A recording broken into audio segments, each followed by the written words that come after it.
دنیا میں سب سے پہلا کیمرہ ایجاد کرنے والا ابن الہیثم ہے۔ دنیا میں سب سے پہلا کیلنڈر ایجاد کرنے والا عمر خیام ہے۔ آپریشن سے قبل مریض کو بے ہوش کرنے کا طریقہ متعارف کروانے والا زکریا رازی ہے۔ دنیا میں الجبرا ایجاد اور متعارف کروانے والا موسیٰ الخوارزمی ہے۔ سن 1957 میں شیمپو ایجاد کرنے والا محمد ہے۔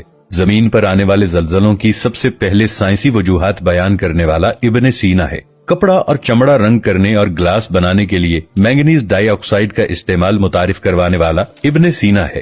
دھاتوں کی صفائی، سٹیل بنانے کا طریقہ متعارف کروانے والا ابن سینا ہے۔ مصنوعی دانت لگانے کا طریقہ متعارف کروانے والا ابو القاسم الزہروی ہے۔ ٹیڑھے دانتوں کو سیدھا کرنے اور خراب دانت نکالنے کا طریقہ متعارف کروانے والا ابو القاسم الزہروی ہے۔ دنیا میں سب سے پہلے ادویات بنانے کا علم متعارف کروانے والا ابن سینا ہے۔ دنیا میں کشش ثقل کی درست پیمائش کا طریقہ متعارف کروانے والا عمر خیام ہے۔ آنکھ، ناک، کان اور پتے کا آپریشن سے علاج متعارف کروانے والا ابو القاسم الزہروی ہے۔ دنیا میں سرجری کے لیے استعمال ہونے والے 3 اہم ترین آلات متعارف کروانے والا ابو القاسم الزہروی ہے۔ دنیاوی علموں میں علم اعداد اور جدید ریاضی کی بنیاد رکھنے والا یعقوب الکندی ہے۔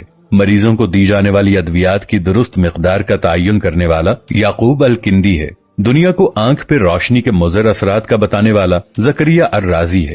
روشنی کی رفتار کا آواز کی رفتار سے تیز ہونے کا انکشاف کرنے والا البیرونی ہے۔ دنیا کو زمین، چاند اور سیاروں کی حرکات اور خصوصیات سے روشناس کروانے والا یہ بھی البیرونی ہے۔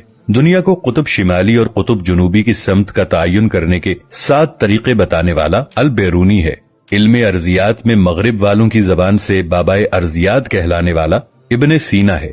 دنیا میں ہائیڈروکلورک ایسڈ، نائٹرک ایسڈ اور سفید سیسا بنانے کے طریقے بیان کرنے والا ابن سینا ہے۔ کیمیکلز بنانے اور ایجاد کرنے میں بابائے کیمیا کہلائے جانے والا ابن سینا ہے۔ دنیا کو روشنی کے انعکاس اور بصارت میں ریٹنا کا مرکزی کردار متعارف کروانے والا ابن الہیثم ہے، اور سیاروں کی حرکات کا درست تعین کرنے والا نصیر الدین طوسی ہے۔ یہ سب مسلمان سائنسدان ہی تھے، اور آپ پوچھتے ہیں کہ اسلام نے آج تک دنیا کو دیا ہی کیا ہے؟